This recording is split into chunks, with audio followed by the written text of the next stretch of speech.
भोलि सिट बन्डा भएर चुनावमा गयो भने पनि आश्चर्य नमान्नु होला। राजावादीको एउटा आन्दोलनले गणतन्त्र नै सुन्नु हल्लाको त यस्तो हो।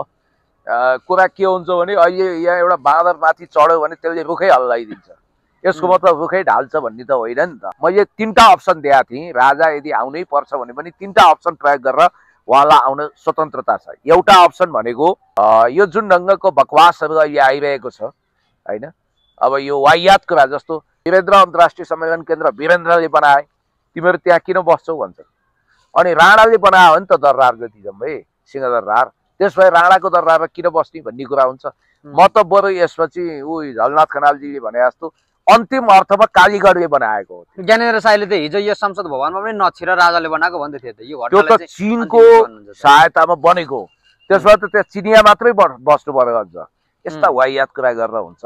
यिनीहरू मार्क्सलाई गाली गर्छन्, रुसलाई गाली गर्छन्, चीनलाई। यो इतिहासको अपव्याख्या गर्ने कच्चा ज्ञानका पण्डितहरूको विषयमा मेरो कुनै क्षुद्र टिप्पणी पनि रहँदैन। म यति भन्छु, कठै बरा बिचरा केटाकेटी खुट्टी हेर्दै चाल पाइयो, ओठ निचोर्दा दुध आउँछ, आफूलाई सांसद भएको हेक्का नभएर संसद हुँ भन्छन्। सुरेश रजकको विषयमा गोली एउटा कुरा चाहिँ के हो भने get ready for next revolution भने जस्तै प्रत्यक्ष निर्वाचित कार्यकारीको उन्नत लोकतन्त्रमा जाने सङ्केत दिएको हो र म राजावादी होइन भन्ने प्रमाण पेश गर्न खोजेको अर्थमा पनि बुझ्नु पर्यो। र अर्को चाहिँ सबैलाई कानुन बराबर लाग्छ भन्ने अर्थमा पनि हो। र म यति कुरा भन्छु कि बालेन शाहको यो रणनीतिक कदमको बारेमा हिजो उहाँको विरुद्ध रहेका दलका कार्यकर्ता नेताहरू पनि आज पोजिटिभ भए, केही मान्छे नेगेटिभ भए। बरु उहाँको नेगेटिभ होइन पोजिटिभ हुने चाहिँ बढी भए। दुर्गा प्रसाई कस्तो नेचरका मान्छे हुन् भने नगरकोटको हल्ला गरेर उनी थानको तिरञ्जित प्रचारहरू कति भयो भने अहिले त तथ्यहरू आइसके। वास्तवमा त्यो घरको माथिबाट यो अस्ति भर्खरै मात्रै टोखामा ट्रकमा समातिएको त्यो 25 करोड दलको नेताहरूको भनेर भने, तर सिन्धुपाल्चोकको यो संविधान यति फ्लेक्सिबल छ कि तपाईलाई गणतन्त्र मन पर्दैन, 2/3 ल्याउनुस्, लाइक माइन्डेड पार्टीहरू मिल्नुस्, संविधान फेर्नुस्, के राख्न मन लाग्छ राजतन्त्र राख्नुस्। अनि त्यसपछि तपाईँ संघीयता मन पराउनुहुन्न, त्यो पनि बदल्न सक्नुहुन्छ, धर्मनिरपेक्षता पनि बदल्न सक्नुहुन्न। पुणे सर नमस्कार। थ्याङ्क यू सो मच, धन्यवाद। अस्ति भर्खरै मात्रै टोखामा ट्रकमा समातिएको त्यो 25 करोड नि धेरैजना व्यक्तिहरूले राजनीतिक दलको नेताहरूको भनेर भने, तर सिन्धुपाल्चोकको नारायण पौडेल भन्ने व्यक्तिको पो प्रमाणित भयो त। यो के खास हो, यसमा के भन्नु? त अहिले प्रष्ट भयो। कुनै तस्कर नारायण पौडेल भन्ने मानिस जो यस्तो कारोबारी छ, एउटा ड्राइभरलाई प्रयोग गरेर, यो ड्राइभर पहिला पनि समातिया थियो होइन, उसले चाहिँ वास्तवमा भन्ने भने फल्स बटन लगाएर त्यहाँ पैसाहरू खचाखच राखेर उता सिन्धुपाल्चोकतिर लान खोजेको 24 करोड बराबरको पैसा भन्ने कुरा छ। र त्यो पक्राउ परिसकेको छ र उसलाई पक्राउ पर्ची पनि सम्भवतः जारी भइसकेको छ।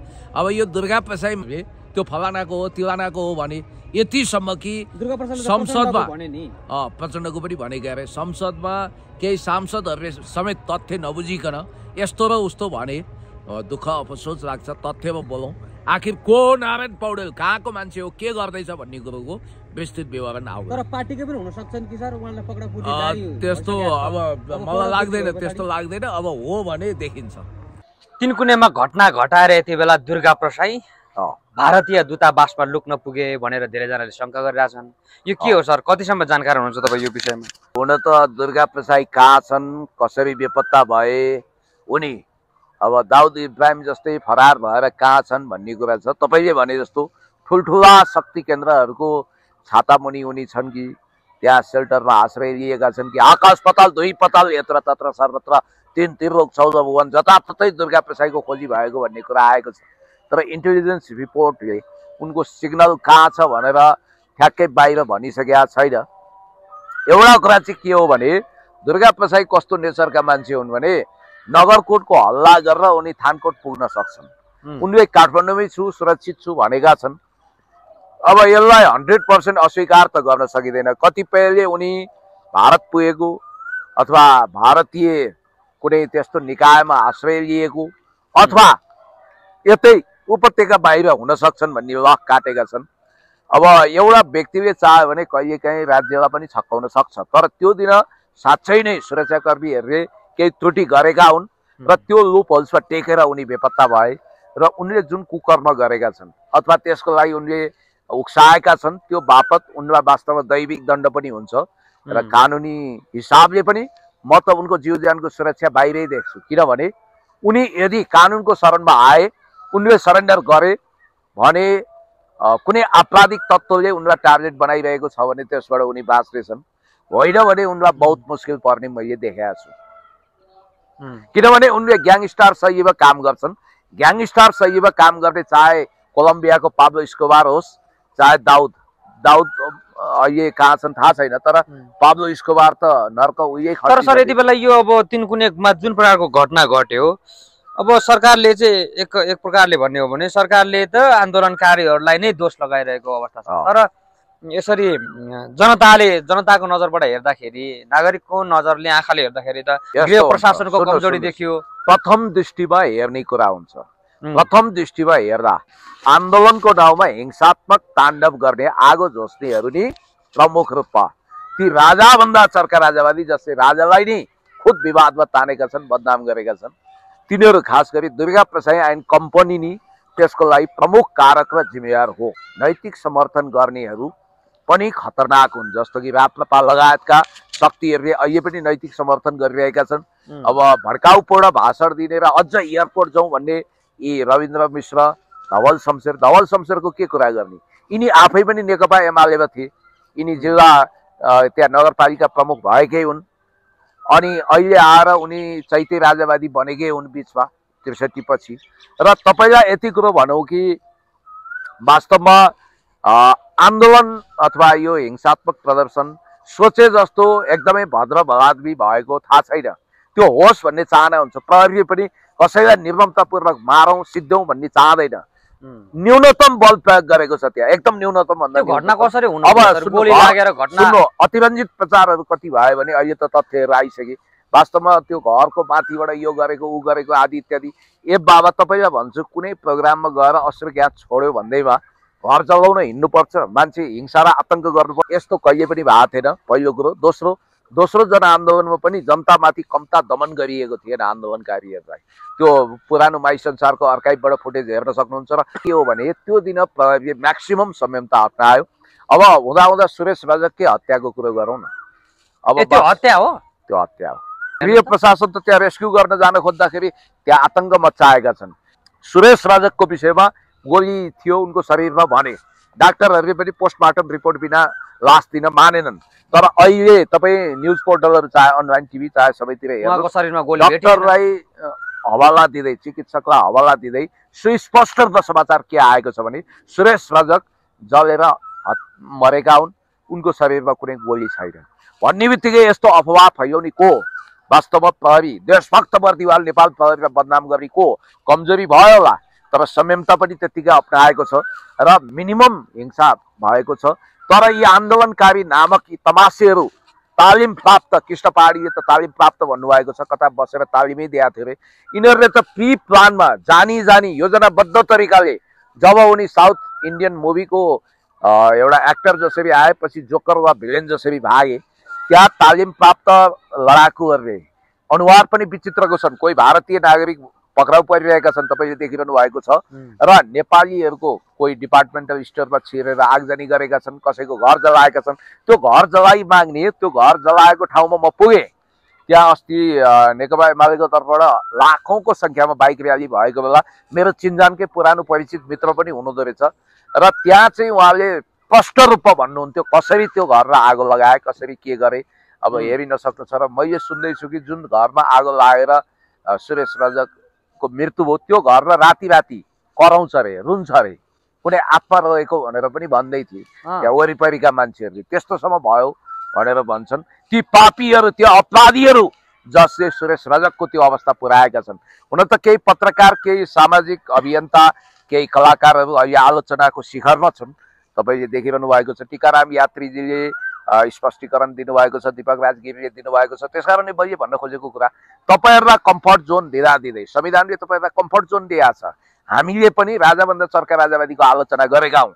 इभन मैले 3टा अप्सन दिएको थिएँ, राजा यदि आउनै पर्छ भने पनि 3टा अप्सन प्रयोग गरेर उहाँलाई आउन स्वतन्त्रता छ। एउटा अप्सन भनेको यो संविधान यति फ्लेक्सिबल छ कि यसले सोभरेन्टीको हकमा कम्प्रोमाइज गर्दैन।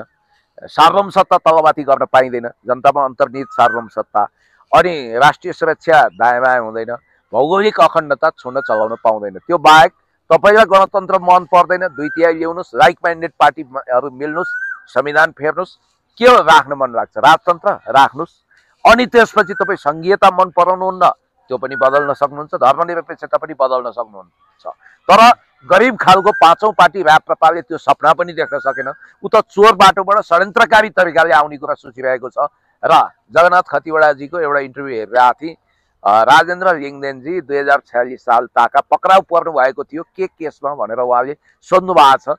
र म ज्ञानबहादुर साई उर्फ ज्ञानेन्द्र साईजीलाई के भन्न चाहन्छु भने एकचोटि तपाईँले तपाईँका नेताहरूतिर फर्केर हेरेर सोध्नु पर्यो, महाकाली सन्धि हाम्रो पार्टीको तर्फबाट किन अनुमोदन भयो? त्यतिखेरको परराष्ट्र मन्त्री प्रकाश चन्द्र गोनी, जलस्रोत मन्त्री को थिए? पशुपति शमशेर। महाकाली सन्धिको ड्राफ्ट गर्ने यिनै पनि हुन्। अनि 2046 सालमा जनआन्दोलन चलिरहँदा राम थापा भन्ने विद्यार्थी नेतालाई मेची क्याम्पसमा वाप्पै छोरा रोपेर मार्ने को, हत्यारा को, हाम्रो पार्टीमा छ रे को भनेर उहाँले एकचोटि सोध्नु पर्यो। र झापाको सुकुम्बासी बनाइएका कट्टेल दम्पतिको 14 गट्टा करोडौँको जग्गा हडप्ने को भनेर पनि सोध्नु पर्यो। र यो राजाभन्दा चर्का राजावादी अब राप्रपाले त यो गणतन्त्र अनुमोदन गरिसकेका छ, गणतान्त्रिक सरकार र प्रचण्डको सरकारमा हिस्सा लिइसकेका छ। 72 को संविधानमा यिनकै नेता कमल थापाले सिग्नेचर गर्दा महामन्त्री यही राजेन्द्र लिङ्गदेन थिए। त्यति मात्रै होइन, धर्मनिरपेक्षताको विषयमा पनि यिनीहरूले क्रिस्चियन र सांसद बनाएर त्यो पनि अनुमोदन गरिसकेका छन्। र यिनीहरूले अर्को कुरा के भने चित्रबहादुर केसीको जति पनि नैतिक साहस देखाउने हिम्मत गरेनन्। उनले त कमसेकम प्रदेश सरकारमा कोटा दिँदा पनि आएनन् नि त। तर यिनीहरू त मुख्यमन्त्री खान चाहन्थे। यही सिस्टममा रजगज गर्ने, यसैको भत्ता खाने, यही सत्तामा मोज गर्ने अनि चर्का कुरा गर्ने, यो त सब भोट ब्याङ्क बढाउने। अब यो मौसम सुन्नु न, मौसमी चन्दा सङ्कलन गर्नु पर्यो, भोट अलि बढाउनु पर्यो भनेर राप्रपाले तमासा गरे हो। ऊ सही अर्थमा राजावादी पनि होइन, राजाभन्दा चर्का राजावादी बनेर कहिल्यै नआउने। के अरे जसरी साम्यवादको कुरा कम्युनिस्टहरूले गरे पनि साम्यवादतिर अगाडि बढ्ने मेलोमेसो नल्याए जस्तै राप्रपाको पनि त्यही हो। एउटा प्रचारात्मक नाराको रूपमा राजतन्त्रलाई उसले अगाडि बढाएको छ। र तपाईँलाई यति कुरा भनौँ कि एमाले नभए भए न बिचरा आज बितेर जानुभयो दिपक के अरे दिपक बोहराले जित्थे, न यता राजेन्द्र लिङ्गदेनले नि जित्थे। तपाईँलाई भनौँ एकजना यति लामा लामा जुवा गरेका हेर्दै हिन्दी फिल्म साउथको भिलेन जस्ता राप्रपाका सांसद छन्। विचित्रको कुरा के छ भने तिनका बुवा मोहन बहादुर सिंहले इतिहासमा दर्ज छ कि महान क्रान्तिकारी किसान नेता भीमदत्त पन्तको टाउको गिडेर इन्डियनहरूलाई रिजाएर कति बाक्सा सुनहरू प्राप्त गरेका थिए भनेर कतिपयले आरोप लगाउने गर्छन्। यो के हो होइन, अन्वेषण गर्नुहोस्। अब यहाँनिर कुरा के छ भने राजालाई अप्ठ्यारो पार्न यिनीहरू के चाहन्छन्? राजा आउन कि त सैनिक ढङ्गले करारज्याप बनाउनु पर्यो, सैन्य सङ्गठनले अथवा सैनिकले करारज्याप सिस्टमलाई अकुपाइड गर्नु पर्यो, क्याप्चर गर्नु पर्यो, या त तपाईँको अभूतपूर्व राष्ट्रिय सहमतिको आधारमा मूलधारका शक्ति नेकपा एमाले काङ्ग्रेस माओवादी लगायतको शक्तिले लौन त राष्ट्रपतिको ठाउँमा एक ठाउँ राजा ल्याइदिउँ भन्नु पर्यो। होइन भने अरू उपाय के छ त? वास्तवमा हिंसा गरेर हत्या गरेर आगजनी गरेर हुन्छ? एउटा राजाभन्दा चर्को नवराजावादी नयाँ मुल्लाले बढी प्याज खान्छ जस्तो हिजो चाहिँ आफ्नो अफिसमा कोही राजावादी छ भने नो इन्ट्री भनेर लेख्ने होइन, कुकुर र राजावादीलाई मेरो अफिसमा इन्ट्री छैन, नट एलाउड भनेर लेख्ने मान्छे, र चुनाव उठ्दा पनि मलाई राजावादीले भोट नहाल भन्ने मान्छे अहिले राजाभन्दा चर्का राजावादी भनेर त्यो र म तपाईँलाई भन्छु दरबार हत्याकाण्ड चाहिँ दलैले घटायो भनेर उहाँले कुन आधारमा भन्नुभयो? दरबार हत्याकाण्डमा दलको एक्सिस थियो। माओवादी राज्य बाहिर बसेर जङ्गलमा बसेर युद्ध गरिरहेको थियो। एमाले र काङ्ग्रेसको गुड फ्राइडेमा सहभागिता थियो। त्यस कारणले गर्दाखेरि झुटको हद पार गर्न होइन, गोइबल शैलीको हदै प्रोपोगन्डा गरेर आफैले आफैलाई चबिनाङ्गो नाङ्गो भुतुङ्गो हान्स एन्डरसन क्रिस्चियनको एउटा कथा छ इम्पेरियर न्यू क्लोथ, त्यसरी चबिनाङ्गो हुनु भएन। अब यो घटनामा नि सरकारले त जो मृत हुनुभयो, अब यो कुनै घटनालाई लिएर उहाँले सरकारले 10 लाख रुपियाँ दिने निर्णय त गरे। अब त्यतिका धेरै क्षति भएको छ, त्यो घर जलाएको छ, त्यहाँ विभिन्न प्रहरी सुरक्षाकर्मीहरू पनि धेरैजना सयौँको सङ्ख्यामा घाइते भएका छन्। अब यो जुन प्रकारको घरहरू जलाइयो नि, यो घरको क्षतिपूर्ति नि अब यो सरकारी पक्षबाट उपलब्ध हुनुपर्ने हो कि आन्दोलनकारी पक्षबाट? होइन, त्यो जनआन्दोलन के भन्नुहुन्छ म भन्छु जनआन्दोलन कमिटी बनाएको छ नि, त्यसले बिहोर्नुपर्छ र राप्रपाका जो नेताहरू त्यहाँ गएर किन बिहोर्नुपर्छ सर? नैतिक जिम्मेवारी लिने राप्रपाले पनि बिहोर्नुपर्छ, किनभने उनीहरूले आयोजना नगरेको भए उनीहरूकै मान्छेले आगजनी गरेका छन्, आगो झोसेका छन्। हैन, उहाँले त शान्तिपूर्ण हामी आन्दोलन गर्छौं, त्यो शान्तिपूर्ण भन्छ, एउटा आम सभा गर्छ भन्नु भएको छ नि त। सुन्नु, त्यसलाई शान्तिपूर्ण भनिन्छ कहीँ? त्यो त ध्वंसात्मक हिंसात्मक। तर सरकारको पक्षबाट त्यसरी त्यो हिंसात्मक कार्य सुरु भयो त्यो दिन? म त सरकारको तर्फबाट कमसे कम बल प्रयोग भएको देख्छु। हो, एकाध छिटपुट घटनाहरू भए, बहुत दुःख छ कि आन्दोलनमा फेरि के हुँदो रहेछ, यस्तो क्रूर खालको गतिविधि भइसकेपछि बाइबल कुरान पढेर बस्दा रहन्छन्। सुरक्षाकर्मीहरू पनि वास्तवमा उनीहरू संयमता धारण गर्दा गर्दै धैर्यताको बाँध टुटेको अवस्था छ। एकदमै दुःख छ, कलेज पढ्ने विद्यार्थीहरूलाई गोली लाग्यो होइन, त्यो नहुनु पर्ने रेबिका। हामी उनको शीघ्र उनी लगायत अर्को विद्यार्थी साथीको पनि स्वास्थ्य लाभको कामना गर्छौँ र त्यो सम्पूर्ण खर्च सामान्य प्रधानमन्त्री केपी शर्मा ओलीज्यूले जो नेकपा एमालेको श्रद्धेय अध्यक्ष हुनुहुन्छ, उहाँले ब्याङ्कक उड्नु अगाडि एउटा प्रतिबद्धता जारी गर्नु भएको छ कि लोकतान्त्रिक शक्तिहरू एक ठाउँ उभिनुपर्छ। वास्तवमा भन्ने हो भने राष्ट्रपालले पनि आफ्नो बटम लाइन क्लियर गरिसकेको अवस्था छ। योभन्दा अगाडि रविजीको बारेमा अनेक खालका फन्टुस अड्कलबाजीहरू भए। ओहो, उहाँ त मनमनै राजा मान्नुहुन्छ, यो गर्नुहुन्छ त्यो गर्नुहुन्छ, तर रविजीले के भन्नुभयो अस्ति, यो व्यवस्था स्वीकार गरेर, यो संविधान स्वीकार गरेर यो सिस्टम अन्तर्गत हामी आएका हौँ, हामीले सबै कुरा संविधान मानेका छौँ, योभन्दा बाहिर जाँदैनौँ, बरु हामी चाहिँ उन्नत प्रकारको लोकतन्त्र चाहन्छौँ, get ready for next revolution भने त जनताबाट प्रत्यक्ष निर्वाचित कार्यकारी प्रमुख हुनुपर्छ भन्ने पक्षमा सायद उहाँहरू खडा हुनुहुन्छ होला। रविजीप्रति हाम्रा रिजर्भेसन होला, हामीले खण्डन गरेका होला, उहाँको क्रेजको कुरा होला, उहाँको आफ्नो होला, 84मा बहुमत ल्याउँछौँ भन्ने ब्लू प्रिन्ट दिन खोज्नु होला, त्यो बेग्लै कुरा हो। यो असन्तुष्टिलाई उपयोग गर्नु होला। अब उहाँको सांसद पद फुकाउने यो हामी कुरामा जाउँला। यो सांसद पद रवि लामिछानेको विषय आउँदै गर्दा उहाँको कुरा गरौँ अलिकति। अब रवि लामिछानेको यो सांसद पद फुकुवा नगर्नको लागि दुईटा कारण सभामुखले देखाउनु भयो, यो किन, के लाग्छ यहाँलाई? अब यो जुडिसियल प्रोसेस हो, अदालती कुरामा अदालतले भर्डिक्ट दिन्छ होइन। अब म पार्लियामेन्टको बिजनेसमा त्यति धेरै ध्यान दिन्न होइन, त्यो पार्लियामेन्टले जान्ने कुरा हो, सभामुखज्यूले सम्माननीय सभामुखज्यूले के गर्नुहुन्छ त्यो उहाँको कुरा हो। यद्यपि राष्ट्रपालले उहाँलाई आफ्नो नेता बनाइसकेका छ, उहाँ पुनः पार्टीको अध्यक्ष भइसक्नु भएको छ, तर कुरा चाहिँ यति हो कि रवि लामिछानेजी उद्धव पौडेलको ज्वाइँ हुनाले, उद्धव पौडेल एक नम्बरका राजावादी, उनी पनि राजावादी भए कि भन्ने अर्थ लगाए। मातृका प्रसाद कोइरालाका छोरा कमल कोइराला कहिले पञ्च भए जबकि उनको बुवा प्रधानमन्त्री थिए, बुवा विरुद्ध नि आन्दोलनमा गए। त्यति मात्रै होइन, मदन बेगमी पनि दिल्ली रमण बेगमी विरुद्ध झण्डा उठाएर सडकमा आउनुभयो। इतिहास बुझ्नेहरूलाई के थाहा छ भने रवि लामिछानेको पार्टीको जग भनेकै यही प्रणाली हो। उहाँले त अवस्था फेर्छु भनेर भनिरहनु भएको छ। स्वर्णिम वाग्लेले त यहाँ राजावादी कोही छ भने निक्लिएर गए हुन्छ भन्नुभयो, रमेश प्रसादले त गाली गलजै गर्नुभएको थियो। भन्ने बित्तिकै के बुझ्नुहोस् भने रविजीको पार्टीमा कोही राजतन्त्र चाहने छन् भने पनि त्यो व्यक्तिगत विचार हुनेछ भन्ने टाइपले त्यहाँ दर्ज भइसकेको छ। यस विषयमा धेरै खुनकुत्रो नगरौँ, यति कुरा हो। अब बालन शाहकै कुरा गरौँ, यो बालन शाहको कुरामा अहिले हामी जोडाउँला सर। अब यति बेला नि अब यो राजावादी आन्दोलनलाई कमजोर बनाउनको लागि चाहिँ यति बेला वाम एकताको एउटा योजना भइरहेको छ भन्ने यो कुराहरू आइरहेको छ। जस्तो प्रचण्डले त अस्ति भन्नुभयो, केपी ओलीजी, शेरबहादुरजी हामी अब सुध्रियौँ भनेर उहाँले त्यो एउटा हामी अब मिलेर सुध्रेर अगाडि बढाउँ भनेर सल्लाह माग्नुभयो।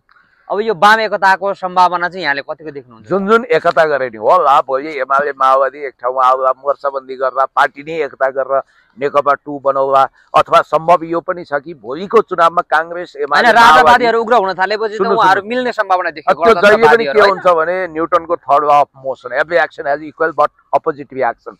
यताबाट प्रतिक्रिया भएपछि उता स्ट्रङ हुनुपर्छ भन्ने प्रतिपन्न मति उहाँहरूलाई पैदा हुन्छ। यसलाई म अन्यथा भन्न चाहन्न, किनभने जब 46 को अथवा 63 को आन्दोलन मन नपराउनेहरू एकगठ भइरहेका छन्, मण्डलीय क्लब लागेको छ भने उहाँहरूले पनि लोकतान्त्रिक प्रणालीलाई दरिलो बनाउनुपर्छ भन्ने उहाँहरूको मान्यता होला। यतिसम्म एक्सट्रिममा पुग्न सक्छ कि भोलि कांग्रेस एमाले माओवादी सबै मिलेर चुनाव उठ्ने, 2/3 ल्याउने, कांग्रेसले जितेको ठाउँमा कांग्रेसले टिकट पाउने, एमाले जितेको ठाउँमा एमाले, यसरी भोलि सिट बन्डा भएर चुनावमा गयो भने पनि आश्चर्य नमान्नु होला। राजावादीको एउटा आन्दोलनले गणतन्त्र नै हल्ला। सुन्नु हल्लाको त यस्तो हो, कुरा के हुन्छ भने अहिले यहाँ एउटा बाँदर माथि चढ्यो भने त्यसले रुखै हल्लाइदिन्छ, यसको मतलब रुखै ढाल्छ भन्ने त होइन नि त।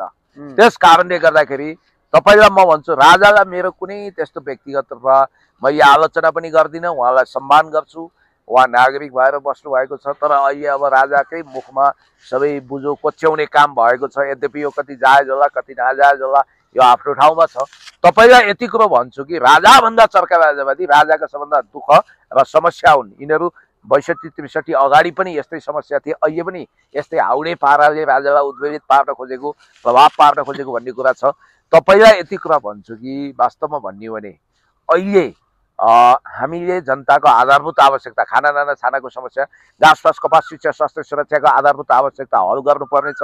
लोकतन्त्रलाई विकासमुखी बनाउनु पर्नेछ, लोकतन्त्रलाई भ्रष्टाचार मुक्त गराउनु पर्नेछ, लोकतन्त्रलाई भ्रष्टाचार र अपराधको डबल क्यान्सरबाट रेस्क्यु गर्नुपर्ने, उपचार गर्नुपर्ने अवस्था छ। त्यसैले मलाई जहाँसम्म लाग्छ लोकतन्त्रको विकल्प भनेको उन्नत प्रकारको लोकतन्त्र हो। त्यसैले मलाई जहाँसम्म लाग्छ जनमुखी अब राष्ट्रले एउटा कोर्स दिनुपर्छ। यथास्थितिमा मुलुक चल्नेवाला छैन। पुरानो प्रणालीमा पनि देश फर्किँदैन र यो स्ट्याग्नेसनमा यथास्थितिमा पनि बस्दैन। संविधानमा आधारभूत परिवर्तन गरेर जनताबाट निर्वाचित हुने प्रत्यक्ष कार्यकारीको पक्षमा जानुपर्छ। मलाई लाग्छ बालेन शाह र हर्क साम्बाङजीहरूले नयाँ पार्टी खोलेर यसमा दबाब दिन सक्छन्। रविजीले यसको लागि माहौल तयार गर्न सक्छन्। अब पुरा स्थापित दलहरू पनि त्यसको पक्षमा ढिलो चाँडो जानै पर्छ। अनि यो राजावादीहरूले चाहिँ नि सर, उनीहरूको अब यो राज संस्था पुनर्स्थापना भन्दै गर्दाखेरि नि राजालाई चाहिँ यो राष्ट्रिय एकताको एउटा पहिचानको रूपमा, एउटा खम्बाको रूपमा राखौँ भनेर भन्छन्। किनभने पार्टीहरू एउटा काङ्ग्रेसको भए, एकातिर पार्टीहरू चाहिँ नि एउटा मात्रै पार्टीको भए, राष्ट्रको एउटा मात्रै शिरको रूपमा राजालाई राखौँ, त्यस्तो पावर दिएर चाहिँ होइन भनेर पनि मागिरहेका छन्। यो सम्भावना देख्नुहुन्छ? सुन्नु न, अब राजा राष्ट्रिय एकताको प्रतीक बन्ने भन्ने कुरा चाहिँ आम राष्ट्रिय सहमतिको आधारमा अन्तर्राष्ट्रिय र राष्ट्रिय परिवेशलाई ट्याकल गर्दै देशको मौजुदा संविधानमा एमेन्डमेन्ट गरेर सेनाको सहमतिमा अन्तर्राष्ट्रिय सहमति सहित जानुपर्ने हुन्छ। तर त्यो इन्भाइरोमेन्ट छ त? वास्तवमा त्यस्तो तपाईँ देख्नुहुन्छ? यदि भयो भने राम्रै होला, त्यो चाहिरहेको, यसमा मेरो आपत्ति छैन। जनताले चाहेका कुराहरू हुन्छन् र मूलधारका दलहरू पनि समयअनुसार अगाडि बढ्नुपर्छ। तर अहिलेको मैले देखेको कुरा के छ भने बालेन शाहजीले जुन लेटर बम भनेको, जे भने पनि हो, उहाँलाई थाहा थियो यसको आयोजक भनेको नवराज सुवेदी र दुर्गा प्रसाई हो। उनीहरूलाई चिठी नकाटेर उहाँले राजाकै नाममा, त्यो पनि पूर्व राजा निर्मल निवासको गेटसम्म ज्ञानेन्द्र शाह भनेर उहाँले काट्नुको अर्थ म राजावादी होइन, म प्रत्यक्ष निर्वाचित कार्यकारीमा जान चाहन्छु, म पनि यो देशको हेड अफ द स्टेट राष्ट्रपति हुने सपना देख्छु भन्ने उहाँको म्यासेज होला। र यसबाट सबभन्दा बढी आग बबोला कोही भएका छन् भने राजाभन्दा चर्का राजावादी छन्। र मलाई लाग्छ बालेन्द्र शाहको क्रेजमा पनि पो धब्बा लाग्यो भन्छन् सर। होइन, अब यस्तो हो। त्यसको पनि हिजो काङ्ग्रेस एमाले उहाँको आलोचना गर्थे, अब आज काङ्ग्रेस एमाले उहाँका फ्यान। बालेन्द्र शाहले म चाहिँ गणतन्त्रवादी हो भन्नको लागि त्यस्तो उदण्ड मचाउनु पर्ने भन्छन्। उहाँले एउटा कुरा के छ भने उदण्डता हो, तिर्लान 8 लाख रुपैयाँ लगभग। सुन्नु, अब त्यो नतिर्ने जस्तो लक्षण छ, त्यो साङ्केतिक कुरा हो कि हुलाकबाट भने पनि पठाइदिन्छु भनेको छ। त्यो चाहिँ बालेन शाहजीले भविष्यमा get ready for next revolution भने जस्तै प्रत्यक्ष निर्वाचित कार्यकारीको उन्नत लोकतन्त्रमा जाने सङ्केत दिएको हो। र म राजावादी होइन भन्ने प्रमाण पेश गर्न खोजेको अर्थमा पनि बुझ्नु पर्यो। र अर्को चिज सबैलाई कानुन बराबर लाग्छ भन्ने अर्थमा पनि हो। र म यति कुरा भन्छु कि बालेन शाहको यो रणनीतिक कदमको बारेमा हिजो उहाँको विरुद्ध रहेका दलका कार्यकर्ता नेताहरू पनि आज पोजिटिभ भए, केही मान्छे नेगेटिभ भए, बरु उहाँको नेगेटिभ होइन पोजिटिभ हुने चाहिँ बढी भए। धेरैजनाले त बालेन शाहलाई राजनीतिक स्टन्ट गर्न थाले भन्छन्। किनभने अस्ति मात्रै पनि दरबार मार्गमा जसरी एमाले कार्यक्रम गर्दाखेरि पनि त्यहाँ 1 लाख रुपैयाँ जरिमानाको पत्र पठाए, एमाले पनि तिरेनन् होइन। तर राप्रपाले त अस्ति तिरे, फेरि उठाउन जसले दिन्छ उनीहरूको लिने, जसले दिन चाहँदैन उनीहरूलाई छुट दिने भन्दाखेरि त यो होइन। अब त्यो उहाँले यस्तो नि, उहाँले बाध्यात्मक हिसाबले अदालत जस्तो उहाँले गर्न सक्नुहुन्न। उहाँले पत्र पठाउने हो, अब त्यसको कार्यान्वयन हुन्छ हुँदैन बेग्लै कुरा हो। या त राजाको नाममा चन्दाको धन्दा गर्ने, मौसमी चन्दा उठाउने, 8 लाखको नाममा 80 लाख उठाउनेहरू जुर्मुराएकी जस्तो लाग्छ मलाई। यस्तो गलत भनेपछि राजाको ऋण तिर्दिउँ भनेर चन्दा उठाउन थालेको भन्ने कुरा त्यस्तो पनि बुझियो। र अर्को कुरो, धर्मको ठेकदारी गर्नेहरूले के बुझ्नुपर्छ भने सोल्टी होटल कसले चलायो, त्यसको स्वामित्व कसको छ, र पञ्चायत कालमा सोल्टी होटलमा गाईको मासुको लागि टेन्डर आह्वान गरिएको छ। यहाँबाट बुझ्नुहोस् तपाईँ कुरा त्यो। अब अन्तिममा छौँ, हाम्रो भिडियो हेरिराख्ने दर्शकहरूको लागि के भन्न चाहनुहुन्छ सर? यो 3 कुनै घटनालाई लिएर चाहिँ के भन्न चाहनुहुन्छ अन्तिममा? मैले अघि नै भने गाईलाई माता सरह मान्ने हामी वैदिक सनातनीहरूको इच्छा विपरीत पञ्चायत कालमा सोल्टी होटलबाट बिफ आइटमको लागि, गाईको मासुको लागि आह्वान गरिएको छ। अनि जुवा खेलाउने सोल्टीमा त अहिले पनि मेनु छ नि सर। हो, त्यसो भइसकेपछि अनि गाईलाई श्रद्धा गरेको ठहरियो त। त्यसैले अब अन्तिममा म के भन्छु भने यो जुन ढङ्गको बकवासहरू अहिले आइरहेको छ होइन, अब यो वाहियात कुरा जस्तो त्रिभुवन के अरे वीरेन्द्र अन्तर्राष्ट्रिय सम्मेलन केन्द्र वीरेन्द्रले बनाए, तिमीहरू त्यहाँ किन बस्छौ भन्छ। अनि राणाले बनायो भने त दरबार जति जम्मै सिंहदरबार, त्यस भए राणाको दरबारमा किन बस्ने भन्ने कुरा हुन्छ। म त बरु यसपछि झलनाथ खनालजीले भने जस्तो अन्तिम अर्थमा कालीगढले बनाएको हो। ज्ञानेन्द्र साईले त हिजो यो संसद भवनमा पनि नछिर राजाले बनाएको भन्दै थियो त। यो त्यो त चीनको सहायतामा बनेको, त्यसबाट त त्यहाँ चिनिया मात्रै बस्नु पर्यो अझ। यस्ता वाहियात कुरा गरेर हुन्छ। यिनीहरू मार्क्सलाई गाली गर्छन्, रुसलाई गाली गर्छन् चीनलाई, तर चीन र रुसले नेपाललाई माया गरेर कत्रो इन्फ्रास्ट्रक्चरहरू अनि फ्याक्ट्रीहरू बनाइदिएका थिए। यो कुरा यिनीहरूले बुझ्छन्। त्यस कारणले गर्दाखेरि यो इतिहासको अपव्याख्या गर्ने कच्चा ज्ञानका पण्डितहरूको विषयमा मेरो कुनै क्षुद्र टिप्पणी पनि रहँदैन। म यति भन्छु, कठै बरा बिचरा केटाकेटी खुट्टी हेर्दै चाल पाइयो, ओठ निचोर्दा दुध आउँछ, आफूलाई सांसद भएको हेक्का नभएर संसद हुँ भन्छन्। यस्ता व्यक्तिको विषयमा टिका टिप्पणी गरेर अमूल्य समय नफालौँ। हस्, धन्यवाद sir. Thank you so much.